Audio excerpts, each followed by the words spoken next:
Final Fantasy XIV's latest update is here, patch 7.4 Into the Mists. TLDR, I had fun playing this, it genuinely put me in a good mood. You can tell the devs went really hard on this one. We've got a brand new raid, new Frontlines map, main story quests, dungeon, trial, phantom jobs, a new gold saucer minigame, as well as some extra bits like interface updates. Lots to go through, and stick around because I'll be ranking my favourite parts of this update at the end of the video. And sorry in advance, my voice sucks, I feel like crap. Now, time to get back to it. So let's talk about the main draw, the Arcadion Heavyweight Series. And you know what? Hands down my favourite raids in Dawntrail. These absolutely nail that high energy, over the top Final Fantasy spectacle, each fight feeling like an outward expression of different fighters' personalities. And the 4 new bosses are brilliant: a seductive succubus, gnarly surfer bros, the reigning champion, and a metal as hell finale. Love that 100%. While the story surrounding these fighters is decent, I really wish these cutscenes were fully voice acted, especially when we hear these characters speaking in the actual raid fights. It would really elevate the raid story, and there's players that just skip cutscenes without voiceovers and they're honestly missing out. First up, Vamp Fatale. Love her design. Your encounter is thematic with a seductive succubus vibe, complete with lots of torture devices and flashy mechanics. Overall fun fight. Will you cry out in pleasure or pain? Next up are the Extremes, a pair of surfer bros that team up, Deep Blue and Red Hot. Here you're juggling fire and water based attacks while literally surfing massive waves. I like the way their combo mechanics play off each other, another really enjoyable fight. What a drag. Let's do this together, bro. And we're introduced to the champion of Arcadion, the Tyrant, who immediately wipes the floor with the 2 previous bosses at the same time, instantly setting this guy up as a total badass. The fight itself revolves around reacting to the different weapons he wields, forcing you to adapt on the fly. But my favourite moment is when he splits the arena in half and just straight up destroys it. So at this point I was considering this might be the best raid series in Dawntrail, but the final fight really seals the deal, the Lindworm. I really like this bit where it tries to capture the raid in its coils, and it's an intense moment. You've got to try and find a gap and escape before he binds and crushes you. The music really helps elevate the intensity of the fight as a whole. Watch out!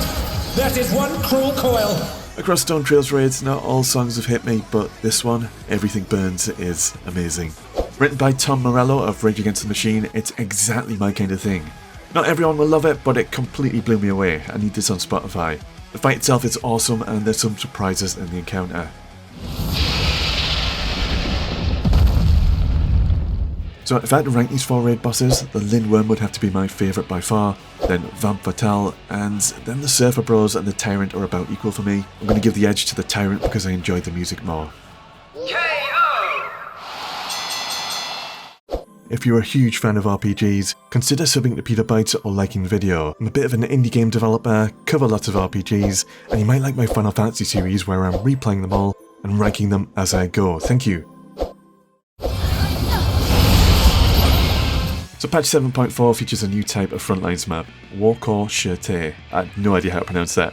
I've done a surprisingly unhealthy amount of Frontlines in my 14 career. It's not super serious and most players are there for the rewards. I think player versus player in MMOs works best at large scale, and that's where Frontlines shine. So I'm happy to see a new map, and yeah, this one's fun and plays better than some of the older maps. This time you're fighting over control points, but capturing them isn't as straightforward. To claim a point, your team needs to hold multiple capture circles at once, and this new mechanic has led to some epic moments, holding the line and desperately trying to keep control of your individual circle under pressure.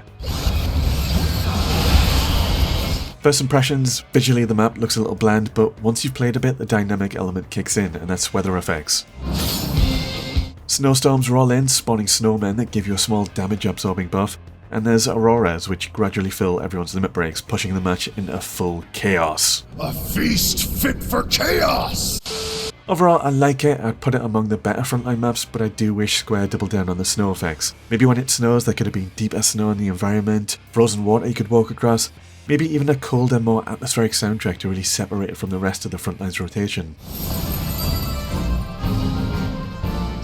While Dawntrail's main story is wrapped up and we're clearly setting the stage for a brand new arc, this patch still feels very Dawntrail, and honestly I thought it was decent.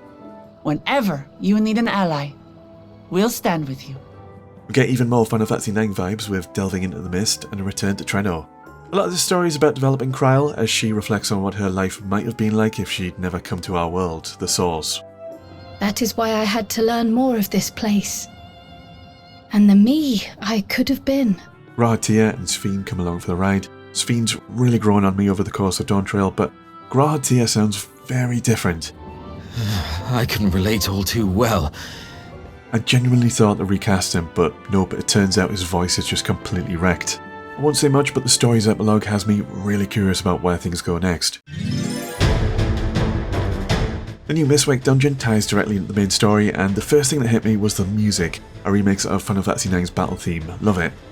Visually, we get more of a futuristic take on Trenor, and the 3 bosses are straight up classic monsters from 9.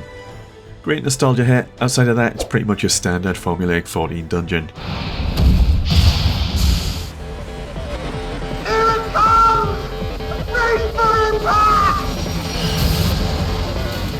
That Trenor storyline leads into a trial against Doomtrain. Now, Doomtrain is a summon exclusive to Final Fantasy VIII, so it's a little odd hearing a remix of Final Fantasy IX's boss theme here, but it still slaps.